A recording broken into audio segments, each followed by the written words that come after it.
Thank you so much for joining us today. My name's Stevie. I'm the Head of Change for Policing and Youth Justice here at the Youth Endowment Fund, and I am delighted to be chairing this session today.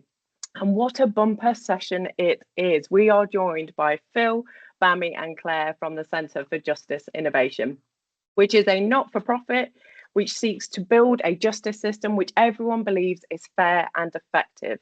For over a decade, they've been the leading practice support organisation in criminal and family justice. And in particular, they have a wealth of experience in supporting police forces and youth justice services on youth diversion, which is why we partnered with them on this virtual learning cafe. So thank you so much for joining us. And we're really looking forward to the session. So in terms of today's session, we're going to start with an overview of the current landscape before going on to provide practical advice on how we can improve prevention and diversion for children. There's also a special announcement at the end of today's session, so please do stay tuned. As usual, what we'll do is we'll hear from each speaker in turn, and then we'll also have time at the end for questions and discussion, hopefully around 25-30 minutes. But please do make use of that chat box, introduce yourself, make connections, ask questions throughout, and we will try to field them. The final thing to say is that we will be recording this session. So not only the recording, but all of the slides will be uploaded on our website after this virtual learning cafe. And I think that's everything I want to say. So without any further delay, I'm going to hand over to Phil. Thank you very much. Thank you very much, Stevie. A wonderfully generous tribute to the work of the Centre, which is mostly the responsibility of the team that I lead rather than myself. So I will be mostly presenting other people's work and claiming credit for it, which is what I've done for the past 12 years as the director of the Centre. It's worth also just saying that I last year became a member of the Youth Justice Board as well, and one of the areas I lead on alongside Youth Court is on prevention and diversion. So diversion is a particular interest of mine, but the work that Claire and Bami in particular have done over the past few years on diversion is really what we're seeking to present today. So the first test is obviously making sure I can share my slides properly. So this is always the moment of panic. So hopefully you can see slides in front of you without seeing our notes. Yes, we can. Good. Fine. So as I said, this is the sort of combination of a number of years worth of work that we've done on prevention and diversion. We're going to focus primarily on diversion today. So what we're going to kind of go through is I'm going to talk a little bit about the kind of current landscape for diversion, and then we're going to focus a lot of the discussion on areas for improvement. So Bami will cover equal access to diversion, Claire, the inspection frameworks around diversion, and then I've got the wonderful role of talking to you all about data. I know there's some people on the call who are very excited by data, and other people will probably grab a cup of tea during that presentation, and then funding, and then we'll talk a bit about the big announcement at the end of our Youth Justice Partnership. So that's what we're going to kind of cover. There'll obviously be a time for Q&A at the end of the session. So without further ado, I'll kind of talk a bit about the kind of current landscape that we find ourselves in.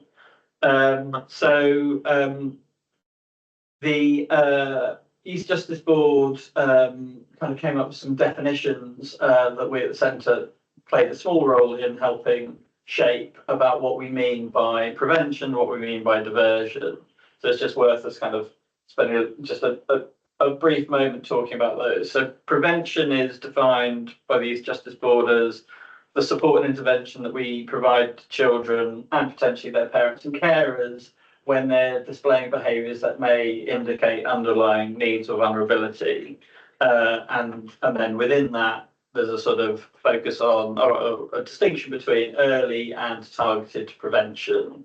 And the aim of prevention is to address unmet needs, safeguard children, promote positive outcomes, and stop children entering the formal justice system to start with. and that's distinguished between prevention and then diversion. So diversion is where children have been linked with an offence and receive an alternative outcome that doesn't result in a criminal record. The aim being to avoid escalation into the formal justice system and the associated stigmatisation that we find in the justice system. And that's based on years' worth of research that shows that the further children have contact with the formal justice system, the worse their outcomes are. So what does that mean in practice? It involves youth justice services, or YJSs as we'll call them, delivering support and intervention that may or may not be voluntary, and or signposting children into relevant services. And again, the Youth Justice Board's sort of definition of diversion is that all that support should be proportionate to the linked offence, should be aimed at addressing unmet needs, but in particular also not just addressing unmet needs, but supporting the kind of pro-social life choices that we know help get children out of patterns of antisocial behaviour and offending. Just kind of to define it in a bit more detail, what do we mean by alternative outcomes? So in the main, what we're talking about is community, a variety of things. So community resolution, so a diversionary police outcome that can be used only when children have accepted responsibility rather than pleading guilt, accepted responsibility for an offence. No further actions that are sometimes labelled outcome 22s. And we'll talk a lot about outcome 22s later on, but also includes the lesser known but nonetheless important outcome 21.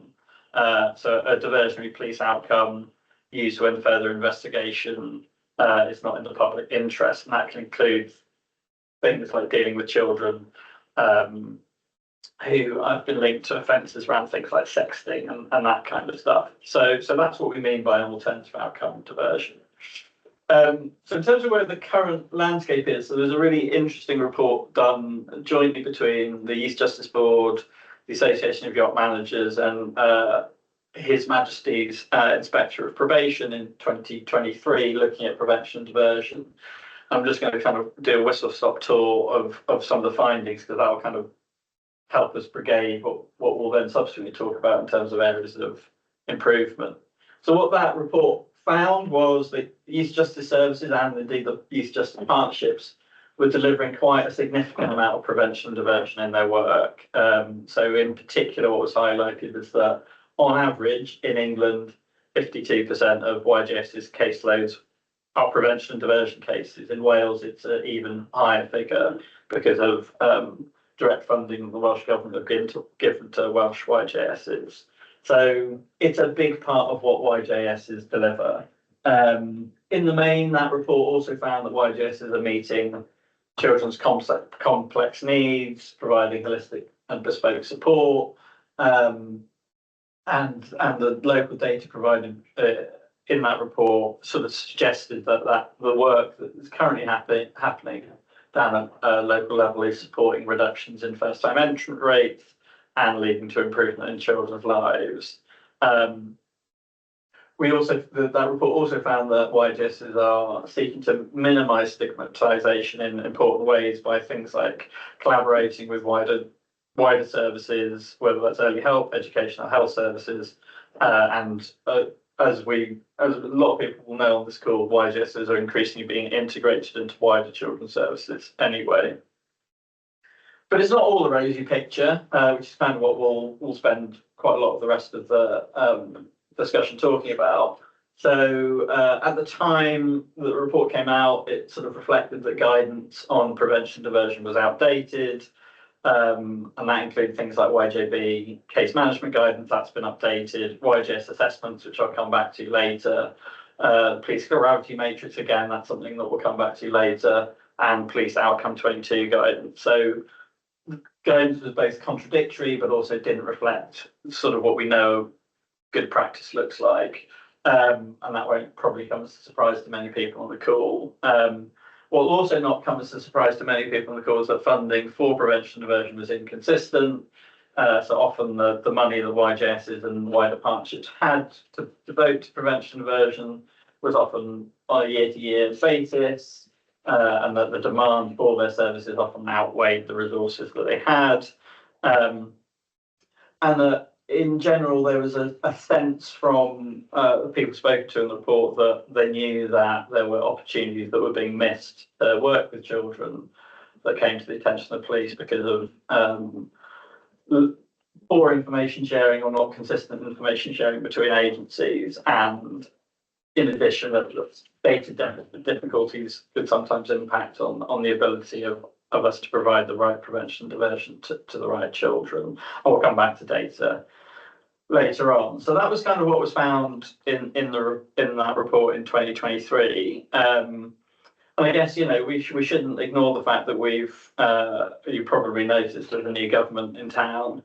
And you know, we're still working through what exactly, and they're working through what that all means for youth justice in general and youth diversion in particular. But the things that sort of they announced in opposition that are probably quite relevant to the discussion today are things like their neighbourhood policing guarantee. So the idea that not only will there be more police, but they'll be specifically focused on restoring, as they would put it, neighbourhood policing. Particular commitments made in their manifestos and their mission plans around knife crime. So a particular commitment that every young person caught in possession of a knife will be referred to what they refer to as a youth offending team. That's obviously language that's true to the statute, but increasingly less used these days. And will receive a mandatory plan to prevent reoffending. I think we're all slightly waiting to see what that means in practice.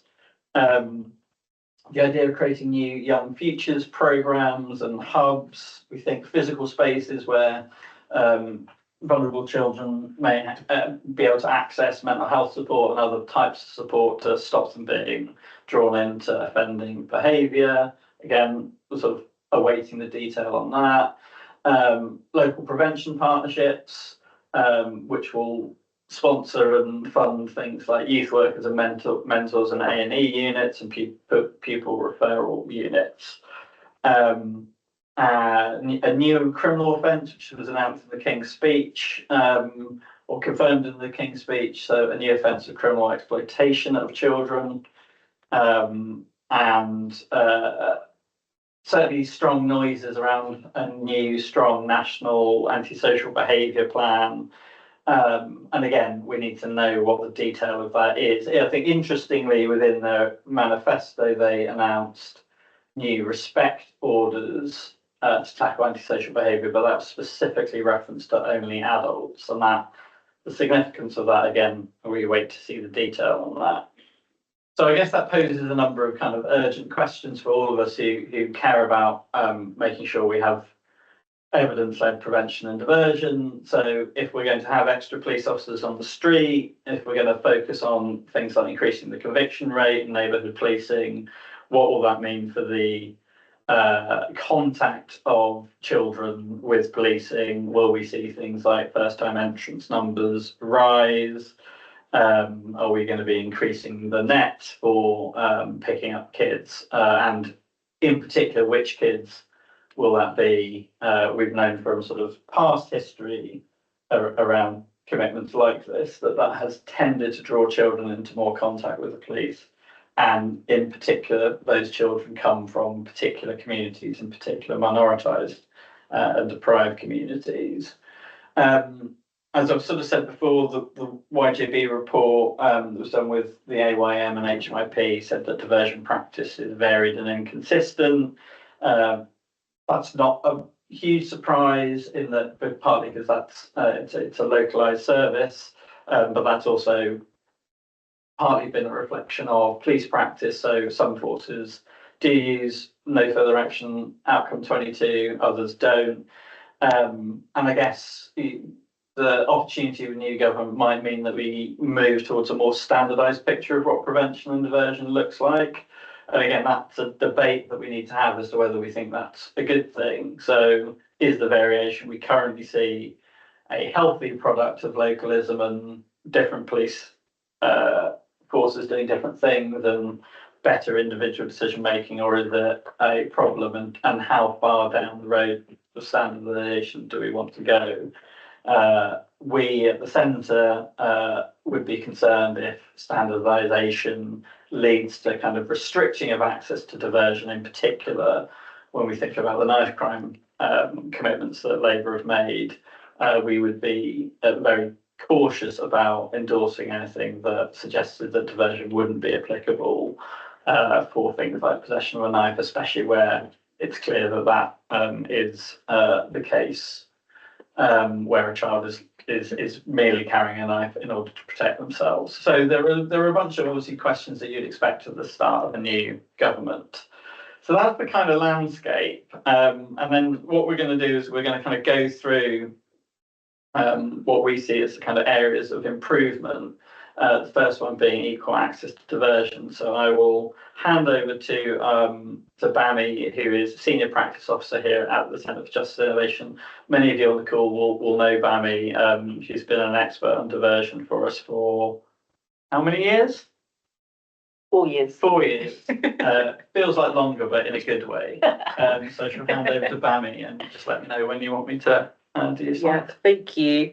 So I lead on our diversion and output resolution work, and we've been working on supporting youth justice services and police on implementing their diversion schemes since 2014. And when we started in this area, diversion work was varied across England and Wales. And actually, in our mapping exercise in 2019, we found that there were some inconsistencies in delivery, funding, and uptake. And despite the massive improvements in the last 5 years, we still feel like there's quite a few areas that can be improved. So we started a bit of a series where we kind of talk about securing equal diversion for all children. So if you go to the next slide. Whoa! What happened there? I would see my notes. Hopefully you guys can't see my notes, but I'll continue. So the first part of our series was looking at racial disproportionality and youth diversion. So while we know the evidence strongly suggests that youth diversion is beneficial for children, just as like Phil spoke quite about just now, and also has been shown to reduce reoffending, inequality in access to engagement with and engagement and access to diversion is likely to have a material impact on disparities later on. And also what we know anecdotally, what we know statistically about Black and minoritized children in the justice system being overrepresented at every point. We know that, despite the overall downwards trend in children entering the justice system as first-time entrants, there's not been that much of a decrease with Black and minoritized children, particularly boys. So with that being said, we decided to have kind of like a two-part series. So the first part was looking at the voices and thoughts of practitioners on racial disparity and youth diversion. Well, actually, we wanted to interview children. We weren't able to because it was deep in the pandemic. So the second part of the series was interviewing some children about their experiences. And these are some of the things that we found. So I'm just mostly going to talk about the second page now. Next. Oh, you're on a second. Thanks. So there were mixed experiences of police contact. So we know that the police are the first criminal justice agency that children will have contact with in the diversion process, and their experiences were really mixed. So there were definitely strong themes around racism, discrimination, stereotyping, and there was also this explicit awareness of the implications of being a Black male, for example, especially with interacting with the police, as you can see in the first quote. And a lot of children spoke about their catalogue of past negative experiences, being over-policed, being targeted, being poorly treated. Some children spoke about the power dynamics that were at play in interactions with police and how this made them feel afraid. We have one quote of a boy talking about what it felt like to be interviewed by the police and kind of feeling like, you had no power. But there were also some positive experiences, as you can see in the second quote. And a lot of them centered around feeling listened to, having a calm approach, being treated with respect. Another thing that we saw a lot of was a lot of children didn't understand their outcome, weren't really sure about criminal record implications. and were really unable to articulate, what disposal they'd received, how long they were going to be working with the youth justice staff, as you can see by the first few quotes. But also quite alarmingly, there were a lot of children, especially those who had received an out-of-court resolution, who believed that there would be no criminal record implication.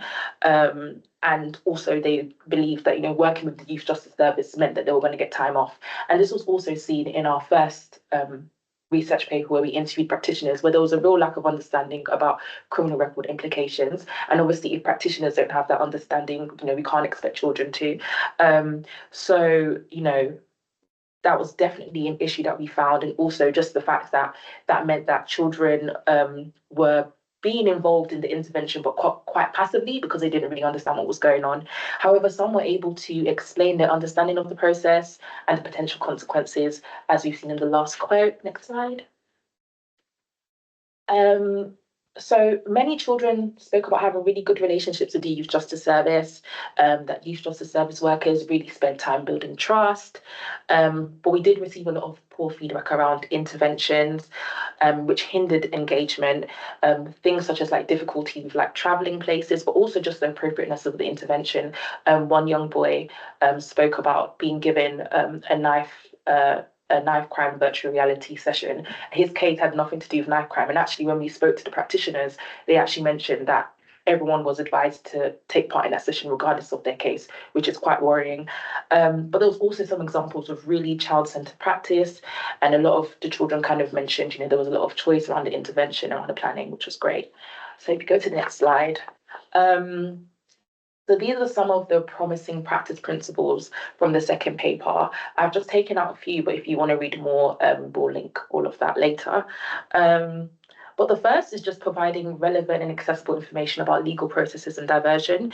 It's really important that children have a clear understanding of the legal process, but also what is expected of them, during the diversion process, because having the ability to make informed decisions about, giving a no comment interview, waiving your right to solicitor, whether to accept guilt or whether to accept responsibility or admit guilt is all really part of, taking part in the process actively instead of passively. And also it helps that children and their families can understand. So we always advocate for areas to really make sure that they have clear and concise information that people can take back, children and families can take back and read and understand, which explains their rights, explains what's expected of them, explains criminal record implications.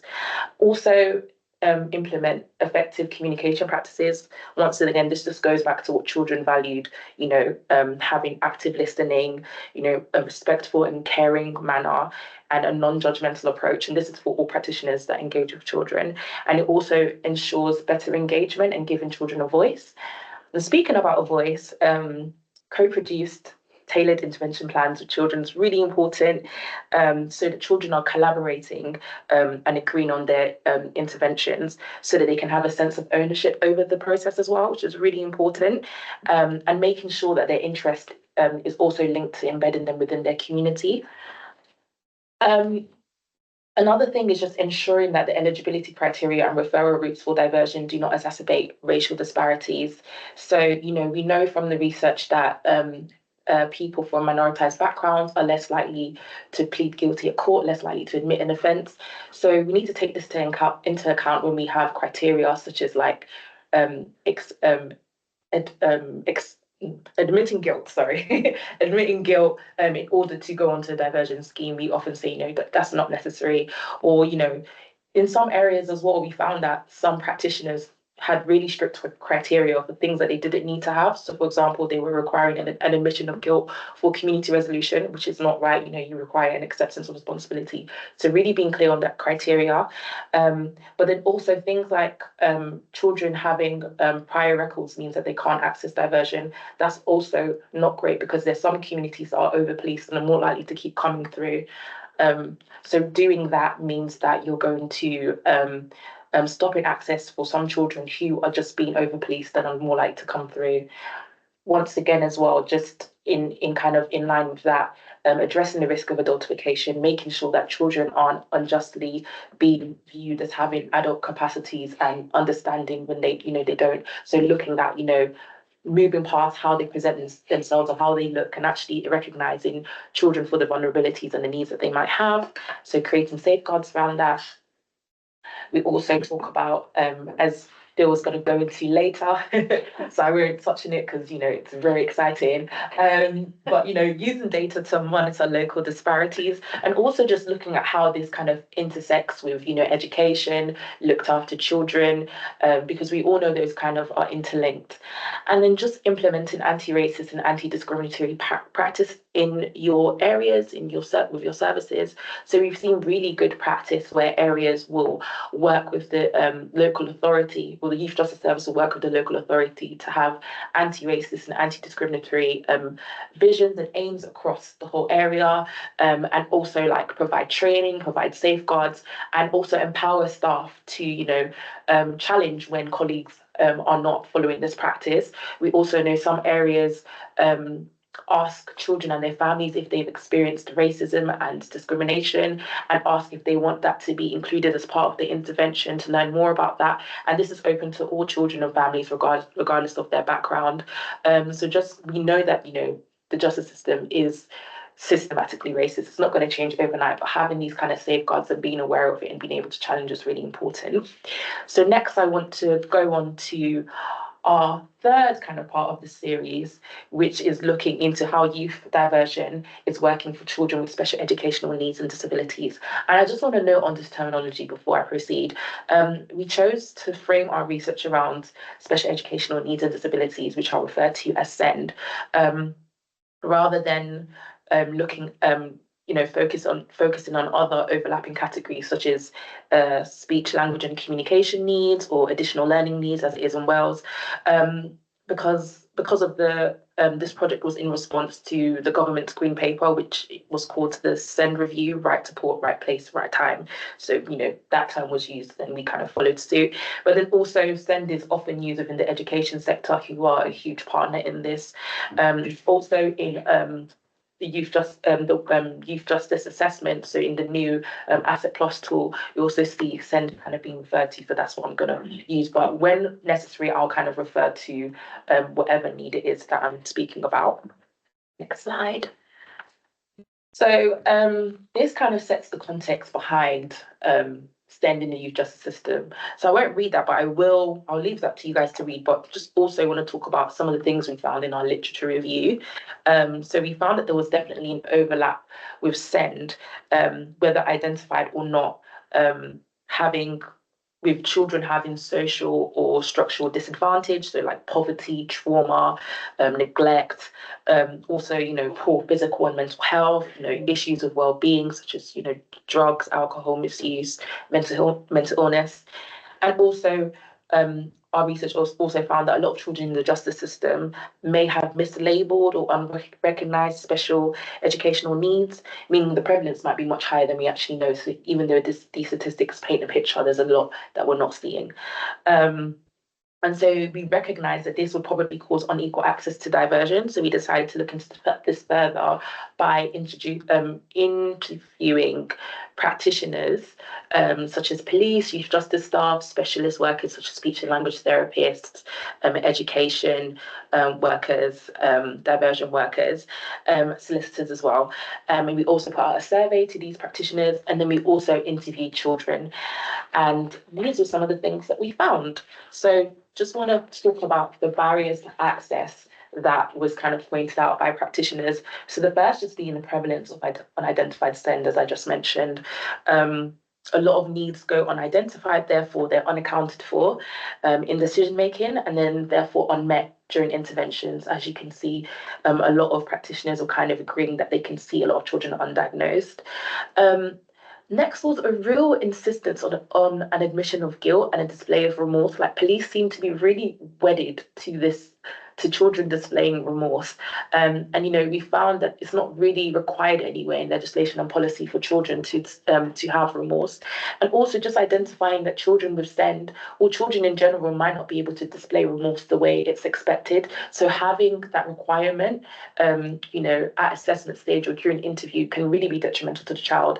And a lot of youth justice service workers were able to acknowledge that, maybe the child isn't showing this now at assessment stage, but this can be worked on during the intervention stage. So they were a bit more adaptable in their approach, but police didn't seem to be. And also, like I mentioned earlier, just having really strict criteria for areas that they didn't need to. So, for example, with a community resolution or an outcome 22, there seemed to be a real lack of understanding around admission of guilt, and that kind of affected children a lot. And then poor advice at police station, we know this quite a lot, that, sometimes given a no comment interview can bar children access to a diversion scheme. So just kind of being aware of that. Next slide. There were gaps in and inconsistency of SEND training. So it really all just kind of depended on the individual worker. Youth justice staff did appear to have more opportunities for training. But, if you really wanted to learn a specific thing, it was on the individual worker. Police tended to have much less training and seemed to have kind of a lack of understanding and weren't as well equipped. But some areas, had, like a clinical psychologist or other specialist workers who were able to provide training. There's also this kind of one size fits all with interventions, which obviously doesn't work for all children. So, for example, one of the quotes there kind of talks about some children having handbooks, but for some children with SEND, they might not be able to kind of engage with that kind of intervention. So just being aware that, equality in this sense doesn't work for all children. There's also assumptions about ability and willingness to engage. And this was kind of a bit more from police as well. So kind of thinking that, if the child doesn't really seem like they're engaging, at one point of the process, it means that they're not going to engage with the intervention, which is kind of unfair and, isn't really take into account that the children might just not display how we might want them to display at that current time. Next slide. So these are some of the things from the perspectives of children, and we spoke with children who had a diagnosis or there was some reason to believe that they had some sort of SEND. So once again, similar to the racial disproportionality work, a lot of children weren't really able to articulate or recall, even the need that they actually had. So there was even one child that wasn't even able to tell us that he had a hearing impairment. His mum had to nudge him during the interview and be like, "You have a hearing impairment." So if we're thinking about, interviewing children and asking them, "Do you have any needs? Do you need any support for anything?" Expecting them to be able to recall what they need or the help they need might not actually work in practice. So, a lot of police as well were found to kind of gather the information about what the child needed from the child and not maybe go to the parents or kind of look at what other sources they could look at, such as social care or, kind of work with the youth justice service. So, like I said, if the child isn't going to stay unless prompt, you are kind of not meeting the child where they are at. Then a lot of children kind of spoke about difficulties at school. As I said earlier, education is a huge partner in this, but a lot of the time it was really clear that education had failed children in many respects. So a lot of children had been permanently excluded, from multiple schools or waiting to be moved to alternative provision, so weren't in school. Were put in exclusion rooms or isolation rooms while they were at school, so not being able to interact with their peers. A lot of them talked about severe bullying at school as well, which led to non-attendance. And so it just also showed as well that education was also failing to identify early on that children had SEND. And so this meant that children were going on without diagnosis, but also the children felt that they were being labelled as naughty or can't be helped because they had not received that diagnosis early. Next slide. So in terms of experiences with police, like I was mentioning earlier, it was really rare for a police officer to ask a child about whether or not they had SEND. So it was really reliant on the child to kind of proactively mention their needs. Or like if they did ask them, they would only ask about specific needs. So for example, one child said they had autism, but the police at interview asked them if they had dyslexia. So they were only asking about specific kind of need that they might have been aware of. And there were a few instances where children needed specific accommodations during arrest, for example, having handcuffs loosened. And some police officers are receptive to this, and some police officers just ignored them. And, practice around arrest can be really damaging for children with SEND, especially, in regards to relational force. A lot of children mention really, really like over the top use of force, being harshly restrained, causing minor injury, especially for children with autism, physical handling could be made worse because of their aversion to touch as well. So this was kind of not taken into account. And a lot of children and parents also felt that their concerns or what they were saying was being dismissed by police officers. And a lot of children kind of felt like the police were purposely trying to make the interview process really confusing by using words that they didn't understand. And it was clear also during the interviews that children just couldn't really, once again, recall what they remembered, as we've seen throughout. But there was also kind of no regard that children might need like special communication needs or have language framed in a developmentally friendly way. And overall, there was just very minimal trust in the police. And this could be due to poor family relationships with the police, perceptions of police and media. But a lot of children couldn't even say why they don't trust the police. They just didn't. Next slide. But on the whole, the children we spoke to felt like they had really great relationships with the Youth Justice Service worker, which was great. But there was, we did kind of feel like Youth Justice staff were kind of filling in gaps for other services, which meant that, once they leave, it might cause some issues in terms of exiting well. There were some children that kind of mentioned they wish they could work if they work on until they're 30, which is nice that they have that relationship, but obviously, not ideal. But it wasn't and also Youth Justice staff were seen to be much more flexible and adaptable, so taking into account that the child might not engage unless they're doing activities, so doing like table tennis with them while doing the intervention, taking them for a walk in the park, for example. But this was kind of more on the Youth Justice worker to kind of be flexible and adaptable in that approach. It wasn't kind of consistent throughout.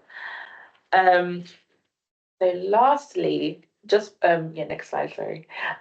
Just a bit of a conclusion on some of the things that we mentioned. So this is a few of the recommendations we made in this report. You can read more in the report. But yeah, just ensuring that the policing of children is responding appropriately to the needs of children with SEND. We've actually gone as far to say that there should be a built-in assumption that children have SEND into all parts of the system.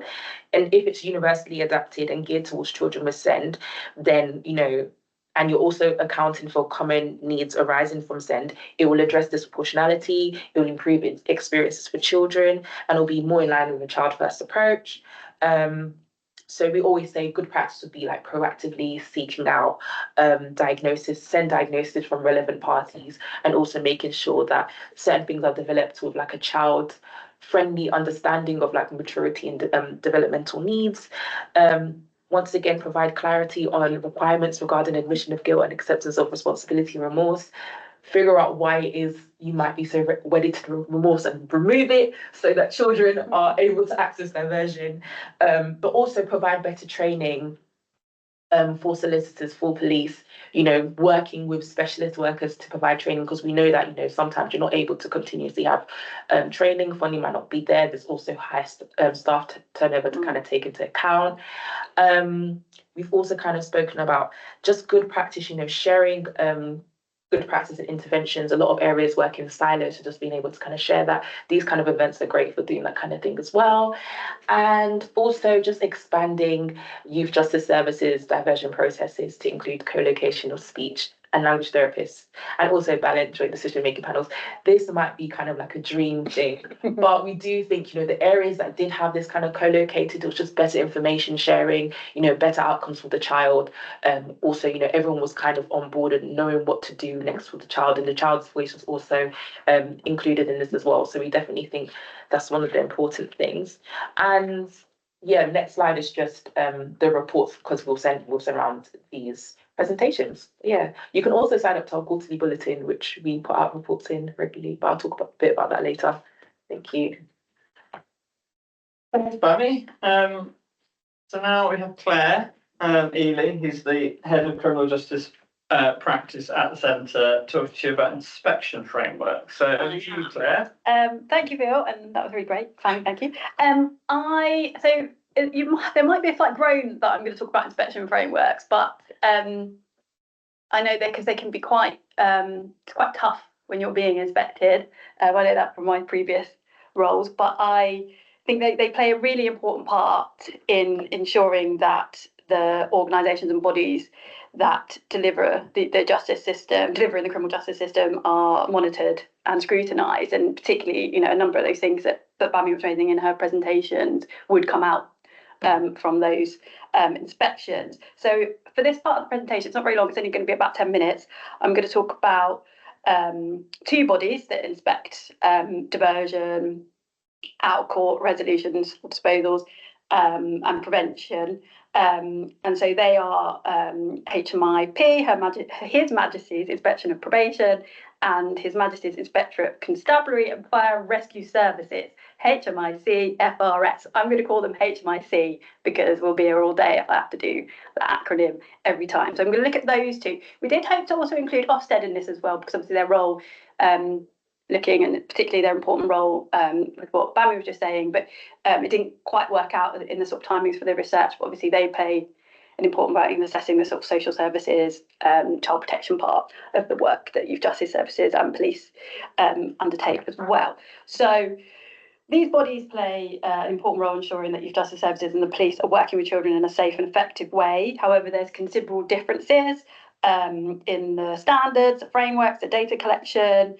Not all of them have a specific focus on prevention, diversion, or even just on children who offend generally. And that practitioners have told us they often find that means that they often find themselves confused about what is expected of them, and their practice can be endorsed by one inspectorate, yet criticised or not inspected by another. So YEF commissioned us to write a sort of short paper on this. So the paper has sort of an overview of the inspection framework. It has some findings and recommendations about recent inspection reports, and some recommendations for improvement, which I'll get onto later. And just to say, to do this work, we met with police, youth justice services, YJB, HMIC, inspectors from HMIC, and inspector from HMIP. Next slide, please, Phil. So very quickly, so I'm sure lots of you on the call will be familiar with this, just to sort of highlight that HMIP framework has a clearly defined focus on the delivery, practice and oversight of diversion out-of-court disposals or resolutions, as they're now known. They do refer to it quite a lot as out-of-court resolutions or diversions or disposals, but it does include work around diversion. They just don't use that phrase as much. So I think there's a bit of work there actually about the framework catching up with the YJB definitions going forward. But they look at the sort of entire process, as you can see there, and they also look at commitment of local police force and strategic and operational partnerships. If we move on to the next slide, so if we look at how HMIC look at this work, it's very different. Their framework, the PIL assessment, is very different. So it's 10 core graded questions. These core questions are supported by characteristics of good performance. And within these 10, when I sort of had a look through, there are no specific questions on diversion or out-of-court disposals, resolutions, or on the policing of children. However, there's some questions and characteristics that could pick up this activity, which I've listed there. There are some more, but I've just kind of, for the sake of this presentation, picked the sort of most obvious ones. I think it's probably likely as well that it will be picked up in the new victim assessments that are part of victim service assessments that are part of PILs from 2021-2022. They give an overview of a force's performance from the perspective of a victim, because I've seen stuff come out there about how victims are informed or not informed about the work that they're doing. So both of these frameworks I've just mentioned are used by HMIP and HMIC when undertaking inspections of local youth justice services and police force. And the report has a summary of some of the more recent ones that have been done in their findings. I'm not going to go through those today. I'm sure you're all familiar with your local inspection reports and frameworks, but if you want to have a look at some recent ones, they're in there, but I mean, you can find them on their websites. So today I'm going to have a bit of a focus on thematic and joint inspections and how they work, because I think they're slightly more different and not everyone is sort of familiar. So the first one I want to draw your attention to is a recent thematic inspection by HMIC on how well police tackle serious youth violence. So on the sort of surface of it, looking at the title, it wouldn't necessarily be obvious that it would look at diversion. And I missed it, and I'm one of those boring people that look into this stuff as part of my job and like reading these. But I missed it, and it wasn't until an inspector pointed me to this that there will be some interesting stuff in here. That I really had a look. So there's a couple of things, but the one that I pulled out today is around how well do police use their powers of enforcement to reduce serious youth violence, and do they understand racial disproportionality? So the inspectors looked at the use of outcome 22, which is obviously really relevant to what we're talking about today. They found that some circumstances this use was appropriate, but they also found that officers had a flawed understanding of it. Again, similar to what Bam was saying about community resolution, some officers felt that you still had to give a full admission to get an outcome 22. Some also felt that an outcome 22 could only be used for black children, but that's not the case. So what we're looking at here is that it may disproportionately affect young people from minoritized backgrounds and contribute them to being more likely to be prosecuted than their white counterpart. So they made a recommendation that by March next year, or this year, gone, chief constables should make sure all their officers are trained in the use of the outcome 22 code. I can tell you that that has not happened because we speak to many police officers and youth justice workers, experts in this field, and nobody really understands an outcome 22 and what it involves. So really important, useful recommendation that not a lot of people know about. So this is why I kind of wanted to highlight that one. The second report I want to sort of shine a light on is a bit of an old one. So it's from March 2018. And HMIP and HMIC did a joint thematic inspection on the use of out-of-court disposals. Again, they say it's use of out-of-court disposals, but it does cover diversion because they talk about community resolutions a lot in here. So you can see these are some of the recommendations. There's loads of them. I've just picked a few. But one of the recommendations is the Ministry of Justice and the Youth Justice Board should include community resolutions in their offending statistics and evaluate their effectiveness. And in a following sort of annual report in 2022, the Chief Inspector of Probation at the time highlighted that it still hadn't been done. This is 5 years later. Phil, if you wouldn't mind clicking so I get across. So despite this being called for and repeated inspections, this one hasn't happened. The next one about Youth Justice Board, make sure that guidance and use on Asset Plus and and other assessment frameworks meet local needs and work. We got a star for that. I wanted a tick, but there's only stars. Because we've got the new assessment for diversion and prevention now. So hopefully we'll see now in all these future inspections, now they're being used nationally, that the use of, that those become more consistent, and we'll get some useful, hopefully, data and information from that. The next one around Youth Justice Service and Chief Constables, making sure all victims are informed. That one we haven't quite here. Again, we sort of get feedback when we talk to practitioners and children that this doesn't always happen, because often the children we work with are victims and involved in the justice system, and also the children, the second point to that is children understanding the implications of receiving their out-of-court disposals or diversions. BAMI has highlighted we very recently found that that is not the case. Children still don't understand. The next one we get a star from is that the assessments and planning of good quality, and they take into account child's views. In particular, I think we can star this. I mean, it's not perfect, but we can star this because child first is now such a big priority for everyone working in the youth justice system, and that has meant that that is happening, and I think we'll see the benefits of that in the years to come. And finally, Chief Constables, watch it, another, I'm ending on a negative, I should have swapped those, that referrals are timely. We see real inconsistency in timely of referrals. It can be months in some areas, weeks in others. So it's not meeting that need for speedy justice for victims and the children. And again, around community resolutions, youth justice services often say there would be children who arrive at court for quite serious offences that had community resolutions and they had no idea. So there's still a lack of sort of sharing that information. So I thought it was just useful, even though it's old, to go back and look at recommendations because they're still really relevant today, and we still need to work on a few of them sort of collectively. Next slide, please, Phil. So I'm going to talk a little bit about the practitioner and inspector inspector insights. So practitioners told us they have a sort of lack of understanding how other inspectorates operate and what is expected of the agency they are inspecting. They would like to know more to better understand the regional challenges. I think I didn't really understand how appeal inspection works because I've never been subject to one. So it is useful and it is interesting to see what's happening there.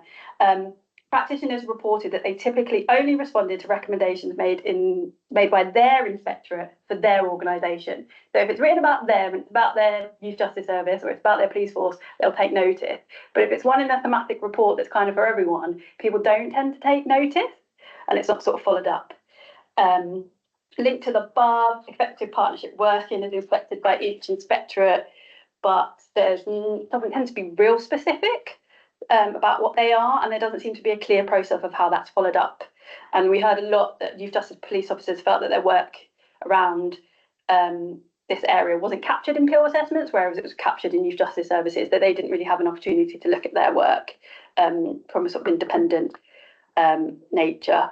In addition, the policing of children more generally was highlighted as an area of policing practice that would benefit from a more targeted and independent scrutiny. Overwhelmingly in discussions undertaken across all agencies was the view that joint inspections are a useful tool in scrutinising practice. However, they can be quite difficult to achieve because it's lots of moving parts and different people. And again, like we've seen, recommendations are made, but they're not necessarily then followed through. And there's a huge number of recommendations made a year that how do you keep track of all those individual inspectorates? And also inspectors and practitioners really like the thematic ones, so those ones that are on a theme, so like diversion, like out of court resolutions, there's ones on safeguarding. They really like them. They're a good resource for advice and good practice. But they would like to know more about how the themes are selected and would like a voice in this process. And again, people are unsure about how the recommendations are reviewed or implemented. Final slide is some recommendations. So the recommendations, again, we came up with the people that we spoke to, and so inspectorate should be able to make recommendations publicly in the reports relating to other agencies, and this should be followed up. HMIP should do another thematic inspection about court disposals, diversion and prevention, I should have put in there, due to the significant change, and this should be done jointly with HMIC. And they will see, hopefully, lots of change now the new guidance and tools are in place. HMIC should publish a spotlight report, so they have these sort of special reports that highlight a good piece of work on the theme of out-court disposal and diversion, to highlight the good practice undertaken by police forces, because they are a key partner in diversion, and I think it's good that they should get some acknowledgement of that. And then finally, the big one, my favourite one, is that I think that we all think that the policing of children from arrest to investigation up until an outcome of a case should be a topic of a future joint thematic inspection, because that, as far as I'm aware, doesn't exist, and they're often sort of missed in the appeal inspections. So that's all from me. Thank you, Phil. Thank you, Claire. Fasten your seatbelts, everyone. I'm going to talk to you about data and funding and try and do it in about 5 minutes. Sorry, I overrun. So that's fine, because I'm sure actually people will be very grateful for that. But yeah, I'll talk about data and funding. Again, we were asked by YEF to do some work on diversion and how data was collected on diversion. And we in the past have done work, so we back in 2018 did a survey of youth justice services. It was the first one of its kind, looking at how diversion was provided, and one of the things we found in that survey way back in 2018 was one of the findings was around the unclear picture around what individual YJSs were recording around the kids who are being diverted, and that's been further identified by HMIP, and that partly stems from the lack of requirement from the Youth Justice Board and the Ministry of Justice to report nationally on youth diversion, as well as it's also not being compulsory for the police to record activity in a consistent way. There is a recording of outcomes, but not necessarily consistent. So in one, different things are counted in slightly different ways. So and all that means is that we at the centre, we at the Youth Justice Board, we in national government don't have a clear national picture of what youth diversion activity is, not a really clear picture in the same way that we would for sentenced cases about the needs of children who are diverted, the demographics of children who are diverted. And so therefore it's very hard at a national level to know, and indeed at a local regional level, how well needs are being addressed, whether there are particular groups, kind of referencing Bami's presentation earlier, are there particular groups that aren't getting diversion in the way that we would expect them to. And this kind of comes on to the funding piece, how the police and YJSs, how the work they're currently doing on prevention diversion, how it's recognised or indeed not recognised in current funding formulas. So that was kind of the background to the work. And a bit like with Claire's work on inspection frameworks, we did a short piece of work, interviewed a bunch of experts, both practitioners, academics, data analysts, etc., to understand youth diversion. I won't go through the methodology in detail, but those of you who are particularly interested, obviously can read the paper that's available on our website. And before I kind of get onto our findings, and Claire's already referenced this a bit, obviously youth diversion data is going to be impacted by a couple of things that already were happening as we were doing the field work. So the youth diversion assessment, the slimmer version of Asset Plus that will be available for prevention diversion cases. So we'll be able to get a better understanding at a national level about what's going on with the children, their needs, how they're assessed, but also this new YJB data recording requirement, which we would like to think at the centre partly came out of the work that we did, and that HMIP did, pointing out that it would be useful to collect data on diversion caseloads. And if I was being cynical, it's also helpful for the YJB in future funding conversations about the work they're doing. So those two things were going on at the same time as doing the field work. So the findings we had in the research were, sort of interestingly, we sort of approached this work thinking, well, it must be a good thing to close the data gap on diverted children. And actually, it's what we heard, and therefore we sort of assumed that it was just a gap that people hadn't thought about or hadn't really sort of prioritised. But actually, one of the things we heard back from the people we spoke to is that there had been active discussion about whether it's a good thing in principle to collect data on diverted cases, because could that be part of a broader move to further involve children in the system, collecting data on them? Does that then give people more opportunities to want to work with them and therefore potentially net widen? And that was kind of an interesting perspective. At the same time, other people, indeed sometimes the same people, were saying, but collecting data on diverted children will help us understand a number of things, including assessing the positive role that diversion has on things like addressing racial disparity, helps YJSs and indeed the YJB to tell what we think is a good story on diversion more generally, and that feeding into things like funding conversations and research conversations in the future.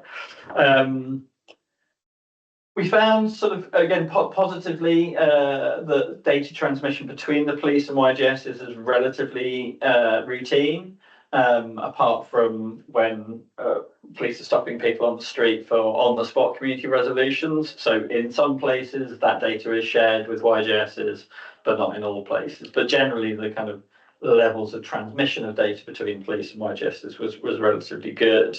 But there were data quality issues. So while the data was flowing through, it wasn't always the best data. So particular concerns around things like ethnicity, not meeting national standards around ethnicity. We found very strong support for the adoption of outcome 22 as a positive outcome. And that kind of feeds into this conversation around data, because where it's used, it's seen as very positive, and we know from the evidence that the sort of requirements of outcome 22 are good. So it was just sort of strongly supported from the people we spoke to about it.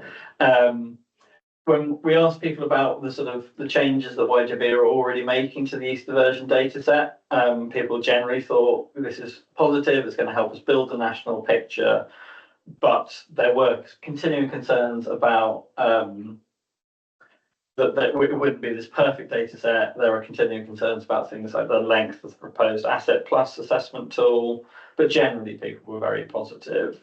But we still expect, despite all the changes happening, that there'll be a gap. There'll be gaps in youth diversion evidence base. So what types of diversion work better and for whom?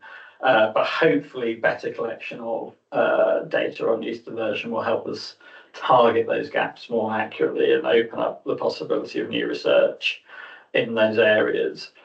So very quickly, recommendations were, not probably no surprise to you now, come on Home Office, everyone agrees, make outcome 22 a positive outcome, stop dragging your feet.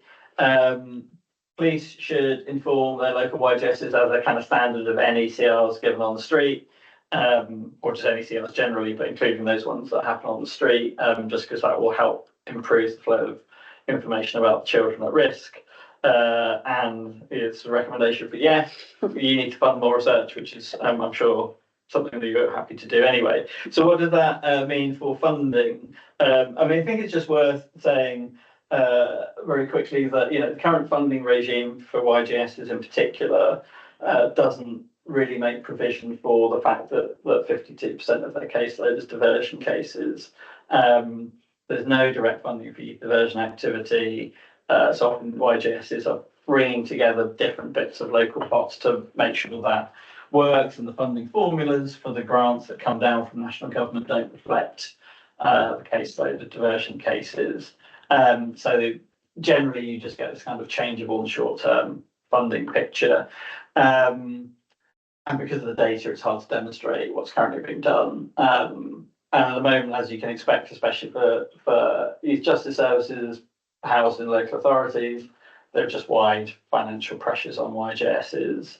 And there's always a worry, and always has been a worry, that prevention diversion is that going to be the thing that goes because it's not statutory. So that's a key concern. Interestingly, just kind of speaking for the YJB for 2 seconds, the new 3-year strategy that came out in May makes a priority of the YJB's plan is to ensure that YJSs have more stable and fairer funding, and also includes a commitment, just to refer to my previous stuff on data, that there will be better national data collection on diversion. So certainly from the YJB's perspective, we are keen to fix the problem around funding and fix data collection on diversion. So I'm going to leave it at that and give Bami basically about a minute to talk about our big announcement. So drum roll, please, Bami. Great. Well, if you can go to the next slide. Yeah. And just click. So we are announcing our new partnership with Youth Endowment Fund to support 10 sites for 3 years, so that means 30 across 3 years, to improve their diversion offer. We're really excited to announce this. This is the big announcement, if it wasn't clear. This is just kind of a more enhanced kind of look at our support offer. So we already do this kind of practice support. We're going to be working with more sites to do some of the things that are mentioned here. We're really excited as well because we are going to be working with Marianne Hall, who is also on the call, who has a lot of experience working at North East Lincolnshire Youth Justice Service, and great work there. So we're really excited to have her on board. I don't know if Marianne is still here. She can kind of just introduce herself. But so if you are interested in this practice support, please do get in touch with me. My email address is there, but I'm sure it will be all shared around. We're working with Youth Justice Services and their partners. So this could include police. It could also include other relevant partners. So please do get in touch if you are interested. Thanks, Barry. I think that's us. I think we're now back to Stevie for questions. Thank you so much. That was an exceptional whistle stop tour. I'm not sure how you crammed all of that content, so thank you so much. And just from the perspective of the Youth Endowment Fund, we are delighted with the new partnership with the Centre for Justice Innovation. So please do head over to our Youth Justice sector page at the Youth Endowment Fund, where you'll be able to find out more information. Part of that is that intensive support that Bami has just mentioned, but there's other things that we're offering as part of that over the next 3 years. We have about 24 minutes for questions. There have been some in the chats, but please do put up your hand if you would like to ask a question about any of the content you have heard over the last hour or so. And just to say, Michelle, I've just seen your question. Yep, we'll be sharing the slides, the recording of this session after the event. So everybody who signed up will get an email with a link to where the recording and the slides will be. So I've seen a question from, new message. Actually, Bam, it's a question about the intensive support. Does the offer of support for 10-time sites come with funding? I'm sorry to say it is free support. So we are funded to deliver this support for free. So it all kind of depends on what the area kind of needs or identifies as like a problem that they would like help addressing. So it doesn't come from funding from us, but we are happy to support in any way if there's some things that you know maybe you might be struggling with and you just need extra ear or support with. But no, it doesn't come from funding, unfortunately.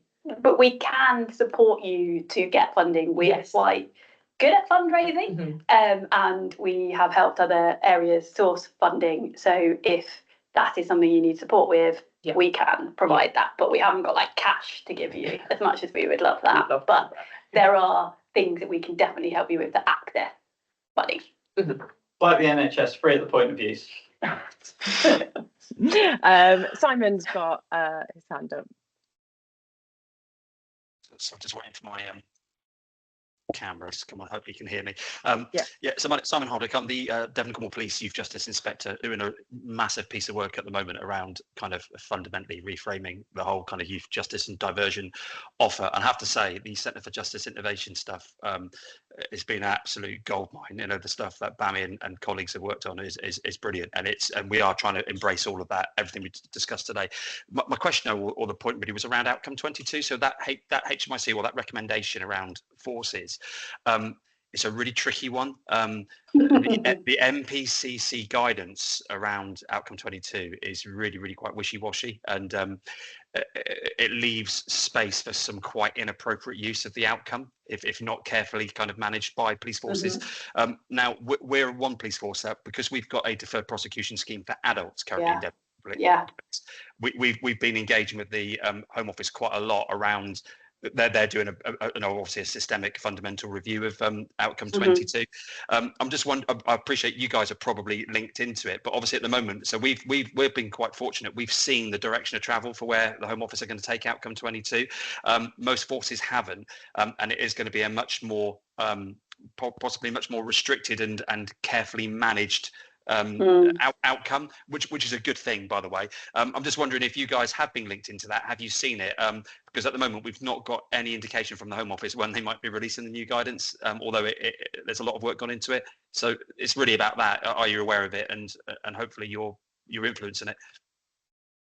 Yes and no. So we have obviously been involved in that, have been pushing it for a long time and have had conversations, and then it's all kind of stopped with sort of, new government stuff. So that is something that if there is an update on, we're not kind of aware of that right now, but we agree with you, like it is, the way it is delivered and used in a lot of forces is very different. Even in the same force, it's used differently by different officers and different stations. So it's really, it does need to have a bit more clarity around its use and who it can be used for.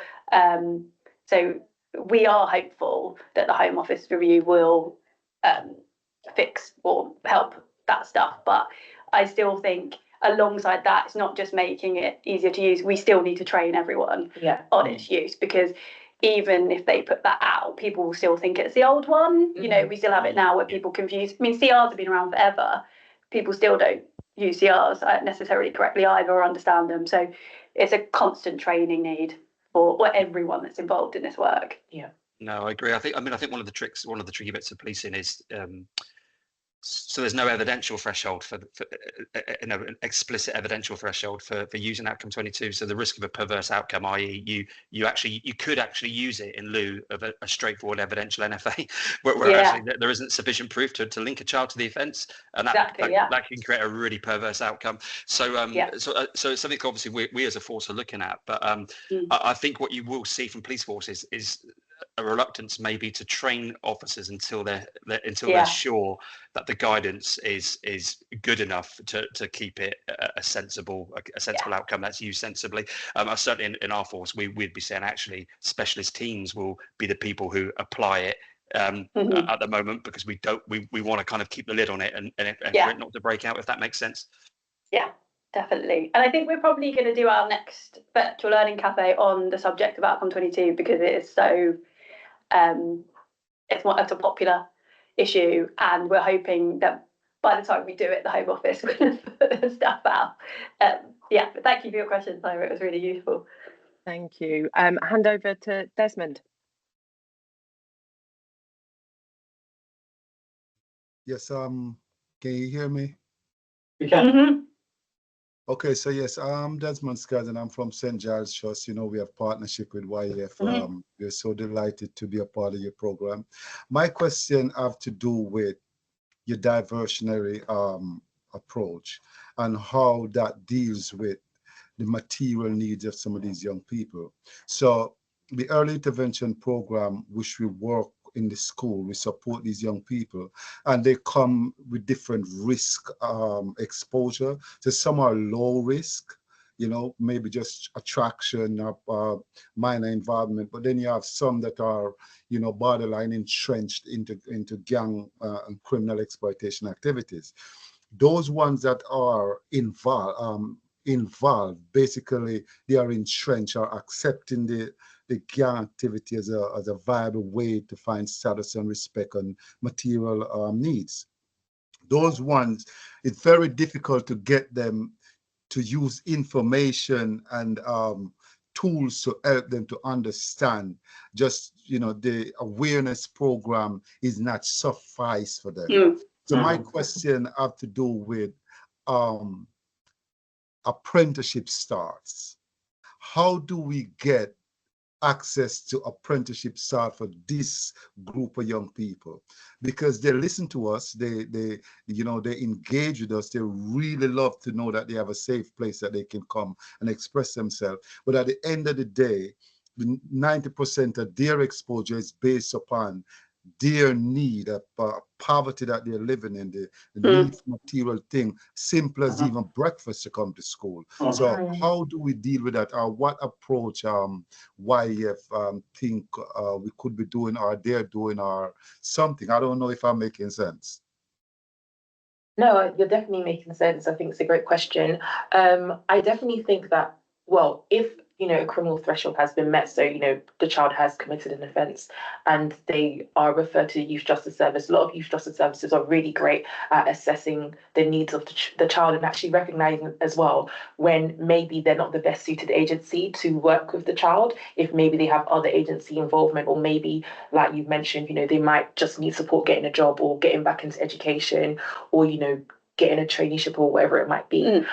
So I think there's a lot of really great things happening locally at youth justice services, where they're able to kind of recognise, also with their prevention offer as well in some cases, how they can support children into getting this support.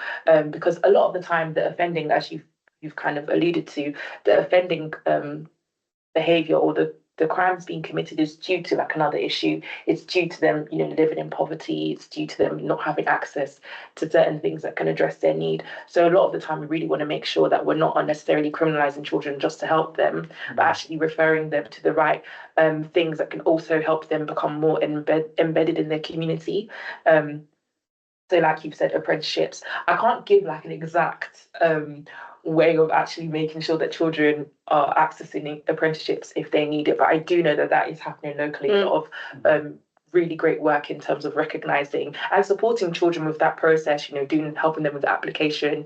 Some youth justice services are really good. They help them with like the interview and like buying interview clothes and stuff like that. There's a lot of support, but obviously because they're justice agencies, you just want to make it clear that sometimes they're not the best suited agency to help with certain things like that if there's not been an offence committed or they've been linked to an offence. So in the case of like prevention, sometimes it might be best suited for them to work with, a youth, some sort of youth group, or people that are St. Giles exactly, who are the perfect example, because the child might not be, even though they might have risk of being involved with crime, they might not have reached that threshold just yet, if that makes sense. And I think Marianne. Yeah, we'll bring in Marianne, and then Sandra will come over to you for your question.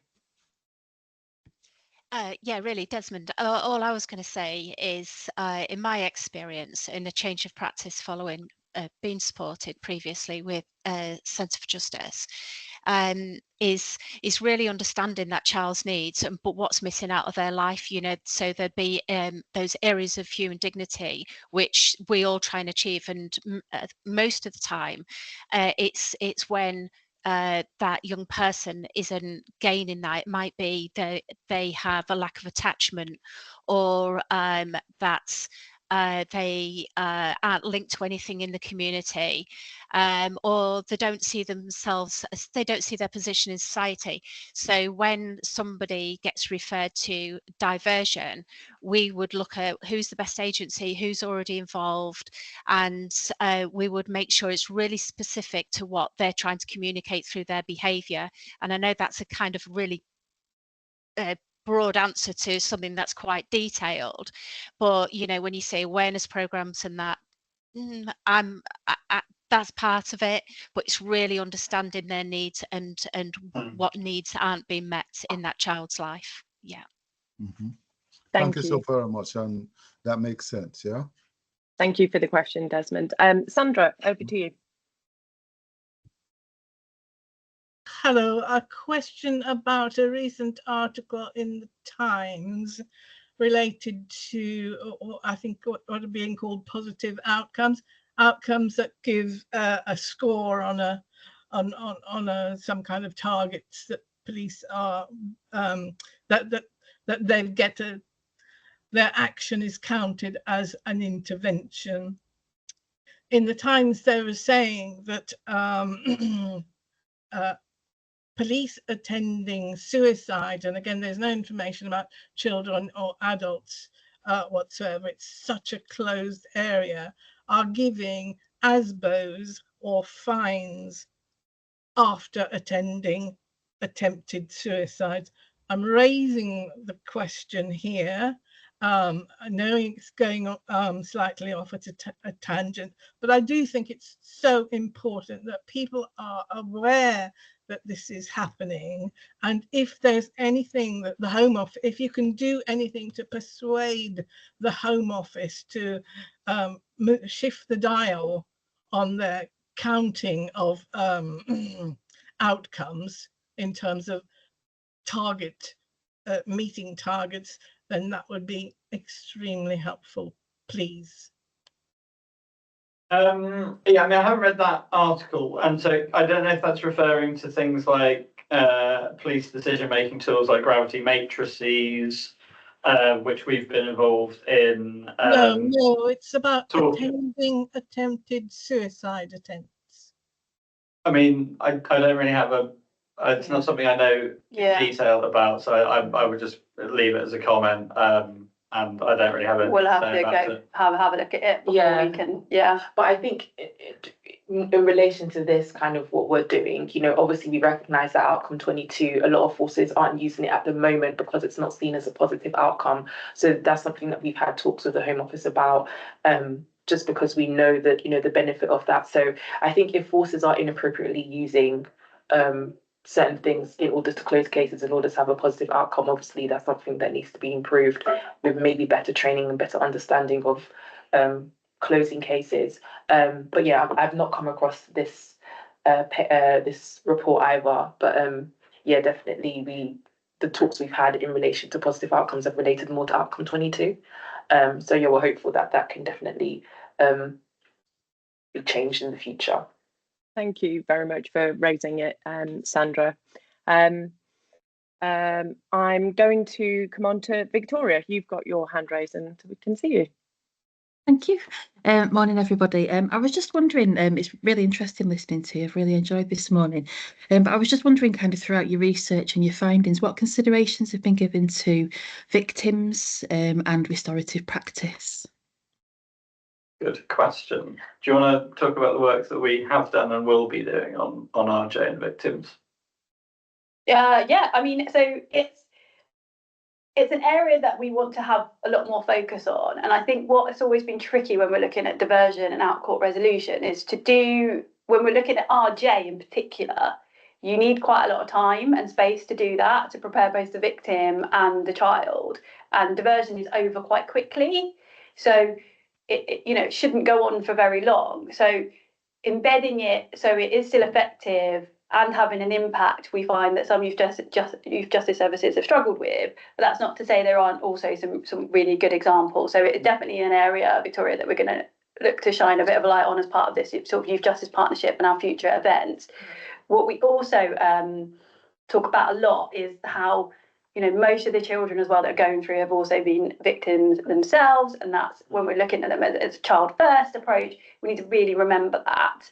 And it's sometimes, they're victims of the agencies that are around them, not just, victims of crime necessarily in terms of the things that have happened to them and their trust and stuff in the system.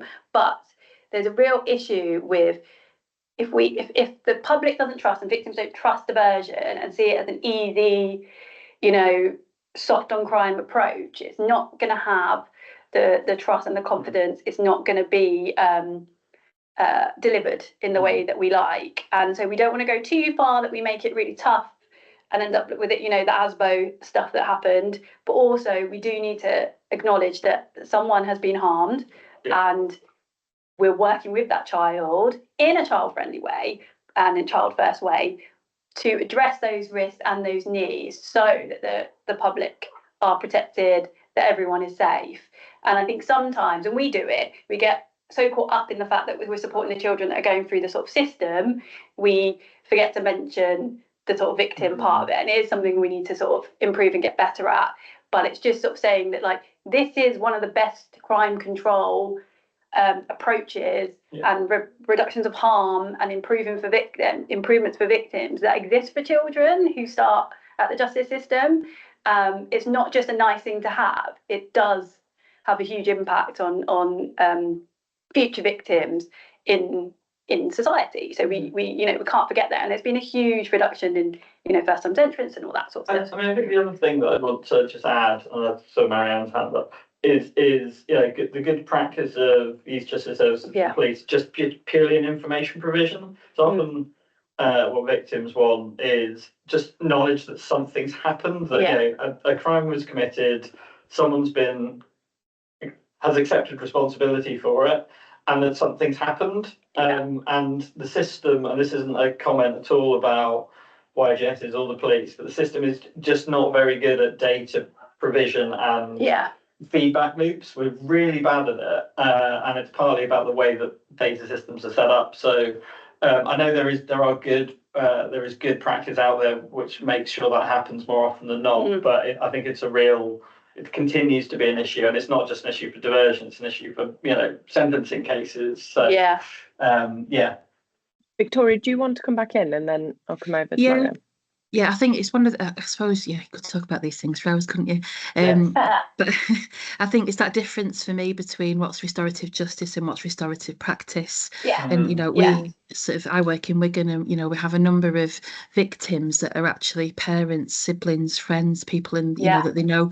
So actually, if you take that restorative approach to it, I think it can be used sort of really well. And I think and I think every youth justice service will probably do things a bit differently. So in our joint decision making panels where we are looking at diversion, victims have a voice at that panel because we go and see them beforehand. So I think there's So I would find it really interesting to know a bit more about what your findings are. Thank you. Yeah, well, I'll definitely point you to, it's not in some of the research reports that we've spoken about today, but in our toolkit, we do talk about kind of meaningful victim engagement. So I think I've been in contact with you recently, so I can definitely share that with you. Yeah. I can share that with you so you can read a bit more and we can talk about that as well. Fantastic. Marianne, do you want to come in? And then hopefully we'll have time for John's comment or question. Yeah, just really quickly, just on the back of what Claire said around the effectiveness of diversion.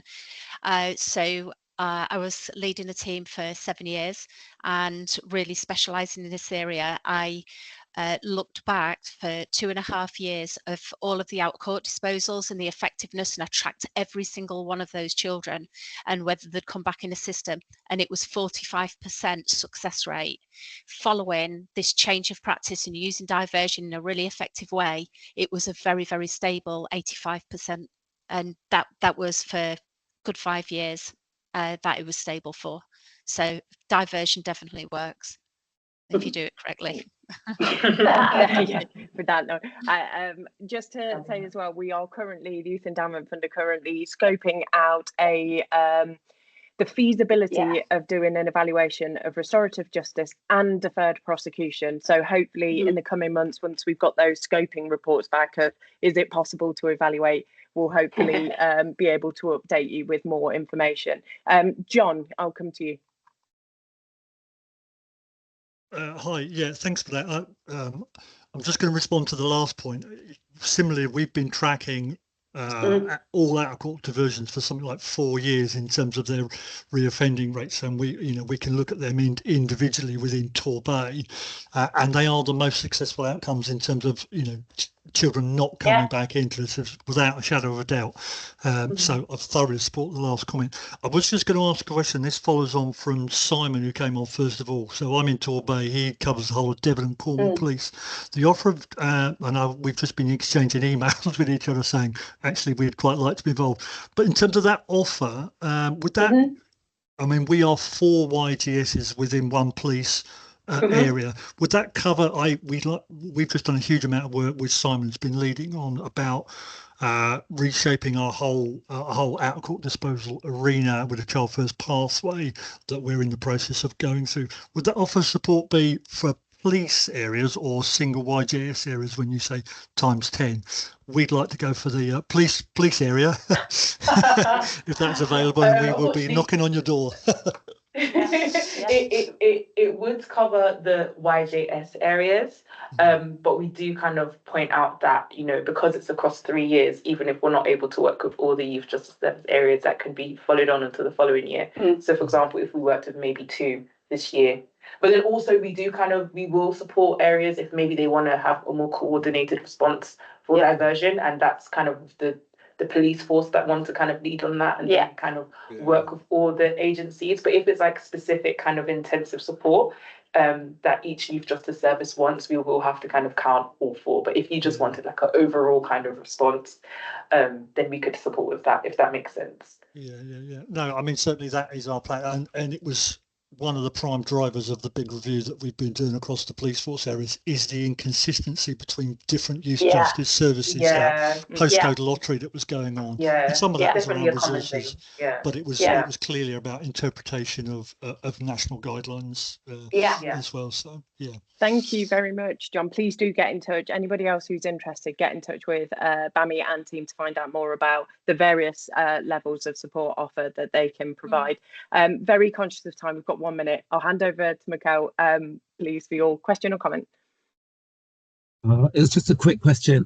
I work for a charity in Gloucester, and we work really closely with youth justice, and we're working with the police a little bit, but we're trying to build that more. Would it be better to apply for this to enhance on projects that are already going well or existing and building on, or would it be for more projects to come up with like new initiatives to like kind of work with the police? I can see Phil shaking her head. Yeah, I think it makes sense to kind of build on what you have, but just make it more enhanced. Yeah, I think sometimes when you start something new, there's a risk of, once again, having to kind of get everyone to know, like find out about it and, create new processes. But if you already have something in place that maybe you can just point people to already, I think that does make sense. Yeah. We're happy to help with either, to be honest. Yeah. I think that's good. I've been saying a lot to like the police and youth justice system, like our program is just really one good positive outcome for young people, but they need need to have other opportunities, and it shouldn't be relied on us as well. So it's just to make sure that there's other organisations that the police know about, youth justice know about, and we know about, that young people are not just coming to like one building and they just basically got lots of opportunities. So that's good for me to know. And like, yeah, that's nice. All right, thanks. Thank you so much, Sandra. I'm so sorry we are out of time, and I'm aware that people will be dropping off. So if you want to hold on and speak to the team, I'm sure they'd be okay with having a chat, or to put it in the comment. But I just want to close off this session, just say a huge thank you to Phil, Bami and Claire for taking part and presenting as part of this virtual learning cafe. The amount of content that you covered is incredible. As I say, we'll share the slides, all the links. Please do make use of those and find out more about that support offer. I've put in the chat, but really, if you have a topic, a speaker you would like to hear from, please do get in touch with us. We'd be really keen to make sure that these virtual learning cafes are as responsive to what you would like to hear and talk about. So that's it from me. Please do visit the Youth Endowment Fund's website, find out more about our upcoming events, as well as the toolkit, and as I say, the youth justice or the policing sector pages. But thank you so much for attending today. And if you could, please do fill in the feedback form. We really do appreciate it, and we use it to improve our virtual learning cafes. So thank you so much.